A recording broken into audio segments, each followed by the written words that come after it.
Hello dear TY BSc Microbiology students. So in the last lecture we have completed our primary lymphoid organs section of organs of immune system, and here in this PPT we are going to start the new point of this chapter, which is secondary lymphoid organs. So we have learned that how the primary lymphoid organs help our immune system to develop the immunity or to generate the immune response, and which parts like how their structure is defined. Along with that, we have seen one organ which is not present in humans, but it is present in birds, which is birds of Fabricius. And here we are going to learn about the secondary lymphoid organs.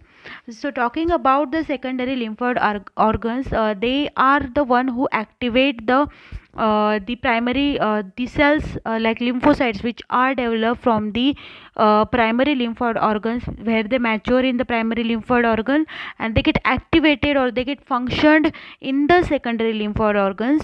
Whenever the antigen comes or enters the body, the secondary lymphoid organs, they will have the matured cells like T cell, B cell, or any type of blood cells, or macrophages, even dendritic cells stored in them, so that whenever the antigen encounters, they can fight with it, generate an immune response, and eliminate that pathogen or antigen. So talking about the first type of the we say secondary lymphoid organ. So in your syllabus there are three secondary lymphoid organs are given. First one is spleen, second one is lymph node, and third one is MALT, which is mucosal associated lymphoid tissue. So these three organs are given in your syllabus, which we are going to study one by one. So talking about the spleen, so spleen is found in all vertebrates, and it is one of the like largest lymphoid or secondary lymphoid organ which is present in our body. So this spleen is present in the left side of the abdominal cavity, like under the diaphragm. So talking about it, diaphragm, we all know it is the tissue which helps the lungs to do their function of pumping. So here this spleen, ये जो spleen है वो abdominal cavity में present है, मतलब जो हमारे abdominal region है वहाँ पे present है, just be like beyond behind or like downside of the diaphragm or the lungs. So it is present in the portion between the abdomen and the chest. So talking about the spleen, like it has the major function, जैसे कि हमने lymph node का देखा था lymph circulation के time पे, कि वो जो है लिम्फ नोड वो ब्लड के फिल्ट्रेशन का काम करती है, सॉरी लिम्फ के फिल्ट्रेशन का काम करती है. सो likewise spleen also has the function of filtration of blood only. So then talking about it, यहाँ पे क्या होता है, जो भी ओल्ड आरबीसीज है वो जो है वो रिसाइकल होती है यहाँ पे इन द स्प्लीन, और न्यू आरबीसीज फॉर्म होने के बाद वो फिर से एंट्री यहाँ पे ही लेगी. ओल्ड को किल किया जाएगा एंड न्यू को फॉर्म करके फिर से ब्लड स्ट्रीम में सेंड किया जाएगा through the spleen. Then platelet and डब्ल्यूबीसीज भी यहाँ पे स्टोर की जाती है, जो बोन मैरो में फॉर्म होगी, स्टोर यहाँ पे होगी स्प्लीन में. Then the spleen is also helping us to fight against the certain bacteria, because अभी यहाँ पे इम्यून सेल्स इन्वॉल्व है. तो वी कैन से कि हमारी जो भी एंटीजन का एलिमिनेशन होगा वो इनकी वजह से ही होगा, बिकॉज इनमें ही T cell matured T cell हो, बी सेल हो, वो स्टोर्ड रहती है, सो दैट कि हम एंटीजन्स को एलिमिनेट कर पाए. So we can say it helps to eliminate the certain kind of pathogenic bacteria, for example, which cause the pneumonia and meningitis. So now talking about the structure of spleen. So spleen की अगर shape की बात करें तो we can see in the diagram it is oval shape. Now this oval shape organ has the colour which is reddish brown, and size की अगर बात करें तो person to person it varies. Then the spleen is like about in the healthy human 7 centimetre to 14 centimetre की we can say size होती है इसकी approximately. Not like सब में सेम होगी ऐसी नहीं है, depend to person. And weight अगर बात करें नॉट सो इम्पॉर्टेंट, बट अगर for your general knowledge it is between 150 gram to 200 grams. And then talking about the spleen, तो उसकी स्ट्रक्चर की बात करें तो इसके ऊपर एक प्रोटेक्टिव कैप्सूल प्रेजेंट रहता है, जिसमें like various number of projections present रहते हैं। जैसे हमने थाइमस में देखा था ट्यूबरक्यूले प्रेजेंट रहते हैं, बोन के जैसे स्ट्रक्चर होता है उनका, into the anterior part of the compartmentized structure. So here we can say see, so यहाँ पे आप देख सकते हो ऐसे ट्यूबरक्यूले जो है, सॉरी, सो यहाँ पे जो ट्यूबरक्यूले है, ये जो कॉर्टेक्स कैप्सूल रीजन है, उसमें से एक्सटेंड होके कुछ लाइनिंग आई है and that extends to the medulla, उनको हम क्या बोलते हैं, tubercle. So now in the next thing we need to learn is that, okay, so now these tubercules, they like extend towards the interior of that compartmentized structure. तो ये जो compartments होती है, like two compartments होती है, like red pulp and the white pulp. जैसे bone marrow में होता है white bone marrow and the red bone marrow, वैसे यहाँ पे red pulp and the white pulp are present. यहाँ पे कलर भी दिए गए हैं, पिंकिश कलर का is red pulp and the whitish colored sky blue colored is the white pulp. So now talking about the these pulps, they are separated by the marginal zone. यहाँ पे आपको दिखेगा. So wait a second.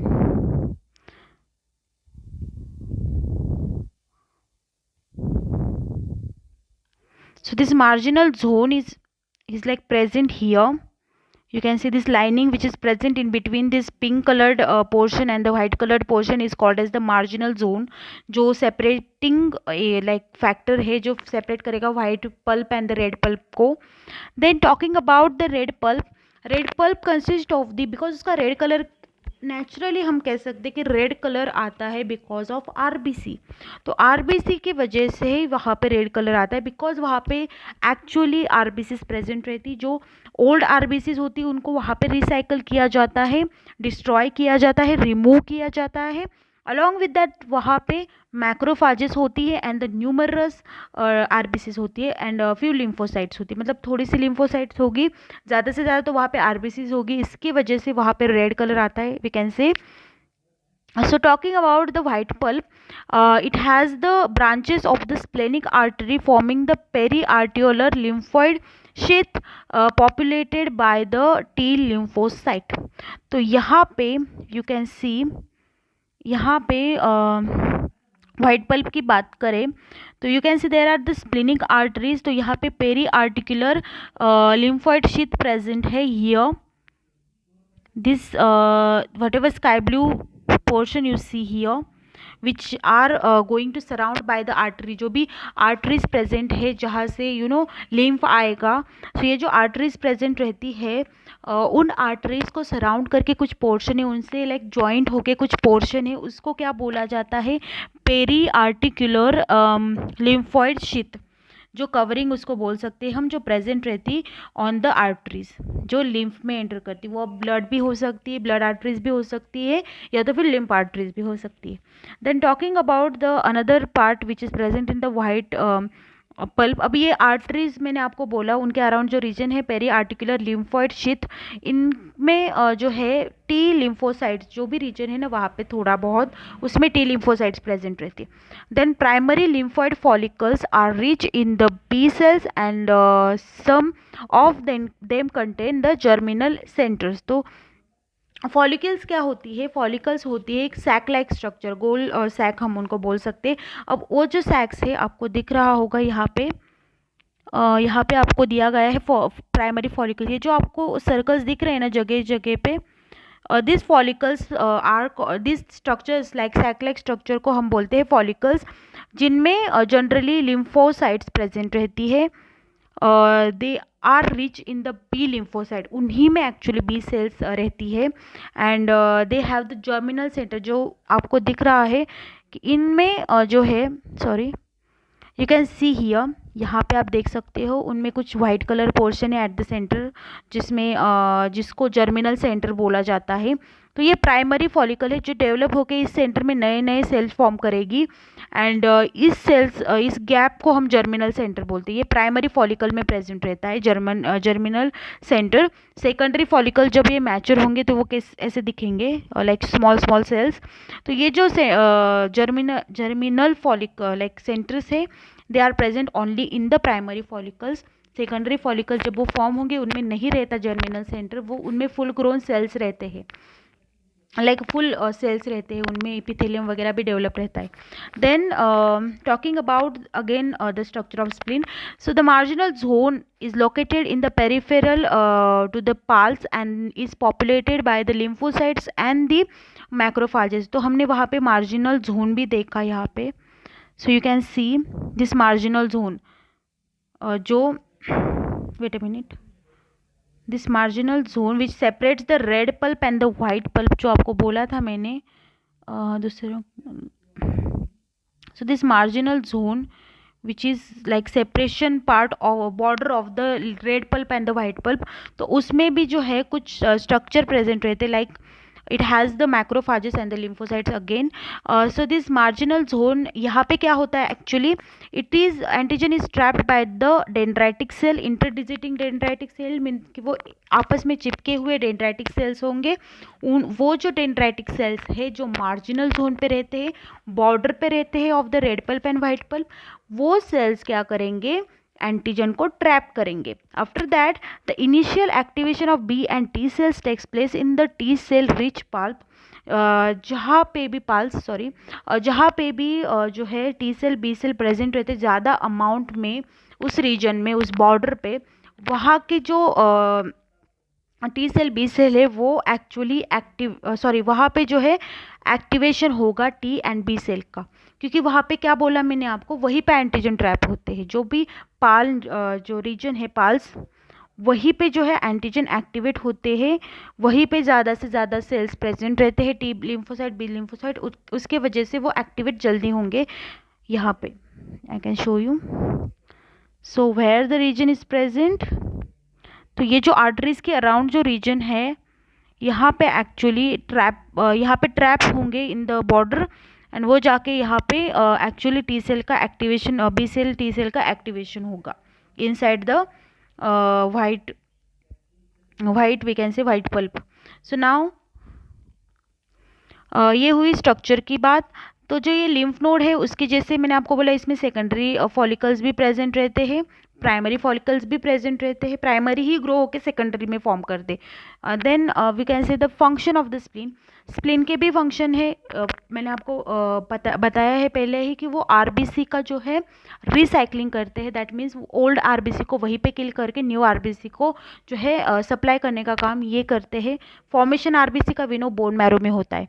Then platelets and the WBCs are also stored in the spleen। then again it is a blood filter, जैसे ये lymph node lymph filter है वैसे ये blood filter है। lymph node भी एक टाइप का filter ही है and spleen भी, मतलब lymphoid organ generally are the filters।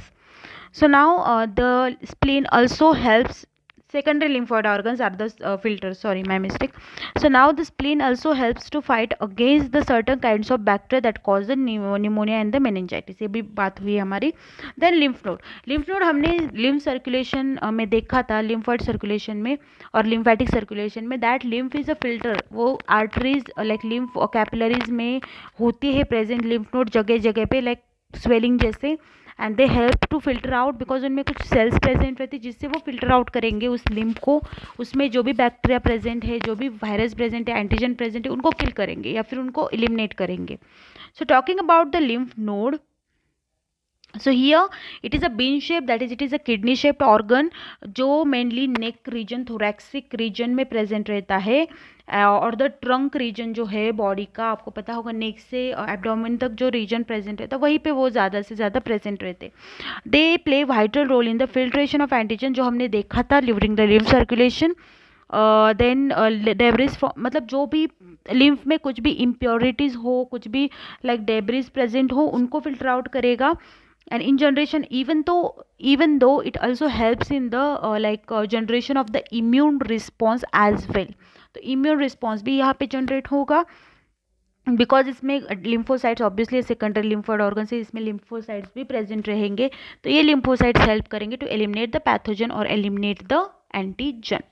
Then talking about the lymph node, it is generally cancerous patient, cancer हो चुके पेशेंट्स में ये रिमूव किया जाता है. बिकॉज वाई, अगर ट्यूमर सेल्स जो है अगर like it catches the tumour cells, like कभी कभी क्या किया जाता है, जनरली हमें लाइक टेस्ट वगैरह करने के लिए जो ट्यूमर सेल्स होती है उनकी ज़रूरत पड़ती है, तो ये रिमूव करते हैं, इसकी वजह से इनको रिमूव किया जाता है फ्रॉम द, ये आपके जनरल नॉलेज के लिए, it is not important to remember, but वो जनरली कैंसर पेशेंट्स में लाइक रिमूव किए जाते हैं.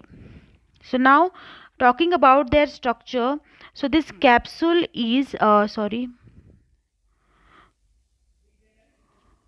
so now the structure of the lymph node, the capsule is made up of collagen and has the subcapsular sinus. जैसे हमने spleen में देखा था, इनमें भी कैप्सूल लाइक स्ट्रक्चर प्रेजेंट है. यहाँ पे आउटर कवरिंग वी कैन से, और यहाँ पे, so this is the capsule.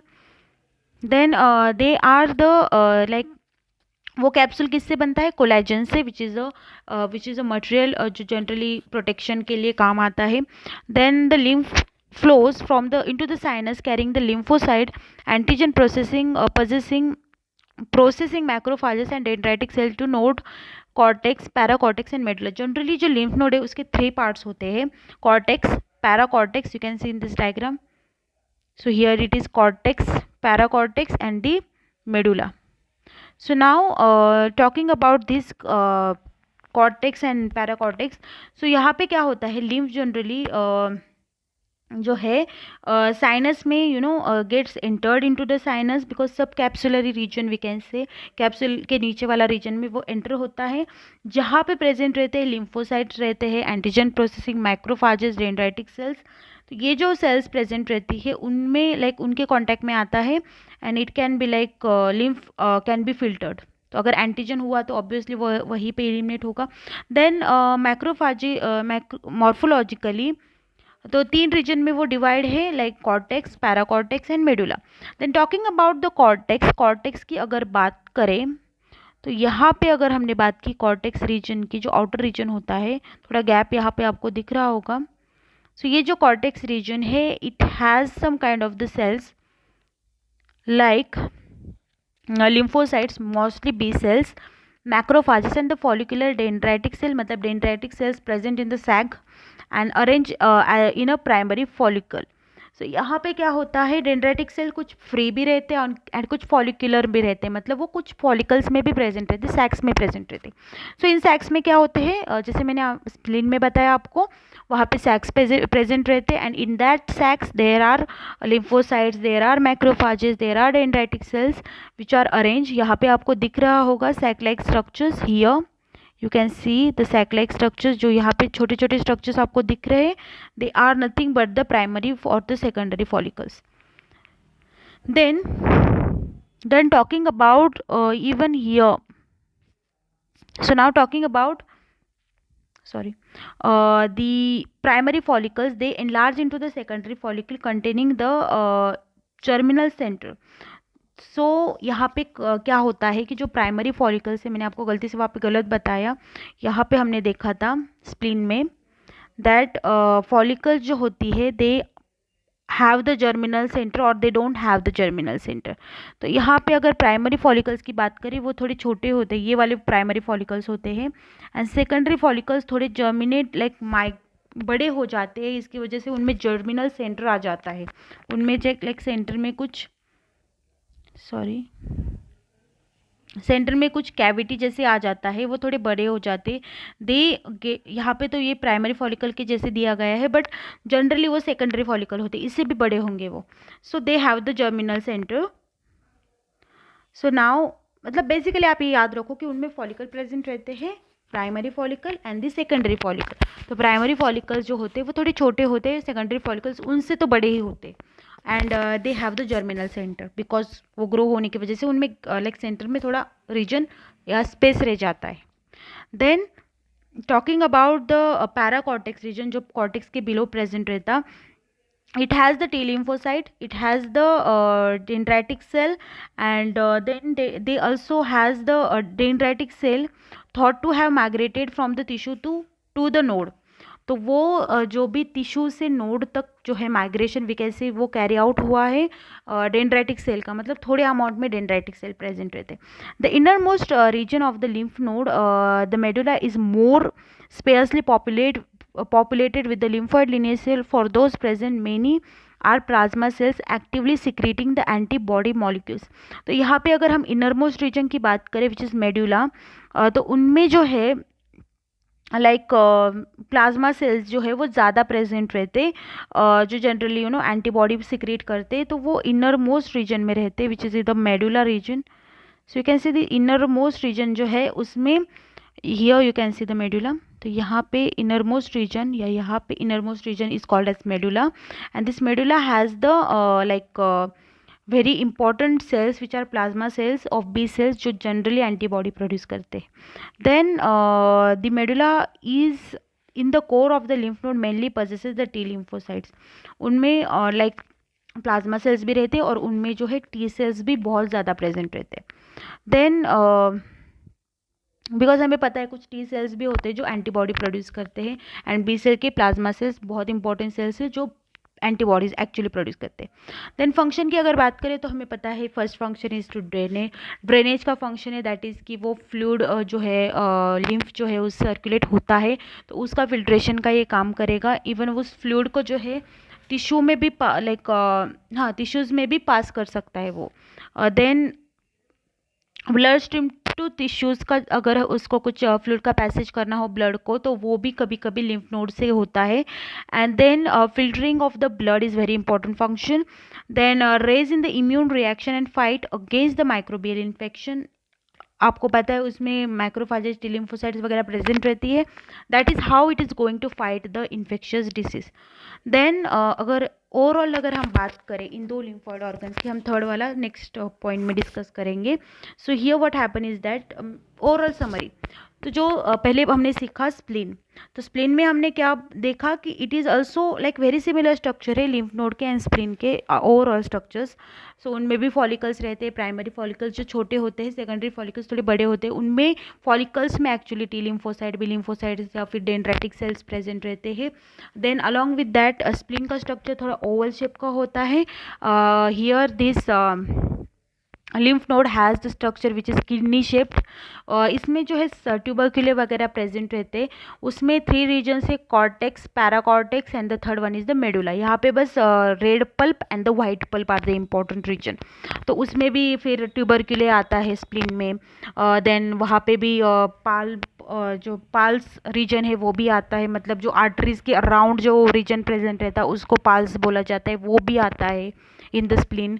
तो ये सब चीज़ें इंपॉर्टेंट है. एंड देन वहाँ पे बस इतना याद रखना है आपको लिम्फ नोड में कि वहाँ पे 3 मेजर रीजन रहते हैं, कॉर्टेक्स, पैराकॉर्टेक्स, मेडुला.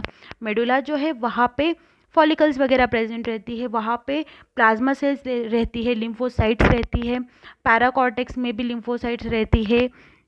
इवन जो पैराकॉर्टेक्स रीजन है वहाँ पे भी फॉलिकल्स प्रेजेंट रहती है, जिसमें प्राइमरी फॉलिकल्स होती है जो बड़े होके सेकेंडरी फॉलिकल्स में कन्वर्ट होती है, जिनमें जर्मिनल सेंटर प्रेजेंट रहता है.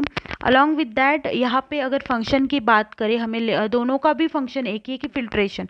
एंड डिफरेंट फंक्शन की बात करें तो स्प्लीन में हमने बस इतना देखा कि आरबीसी का जो रिसाइकलिंग होता है, ओल्ड आरबीसी का जो किलिंग होता है वो स्प्लीन में होता है. लिम्फ नोड में जो है एक मेजर फंक्शन कि वो फिल्ट्रेशन करेगा, लिम्फ का हो या ब्लड का हो वो फिल्ट्रेशन करेगा. So this is how the lymph node and the spleen works. In the next lecture we are going to see the last type of the secondary lymphoid organ, which is the MALT, which is also called as mucosal associated lymphoid tissue. And along with that we are going to study how the secondary lymphoid organs do the immune response or perform the immune response in the next PPT. I hope you have understood these 2 organs. Thank you.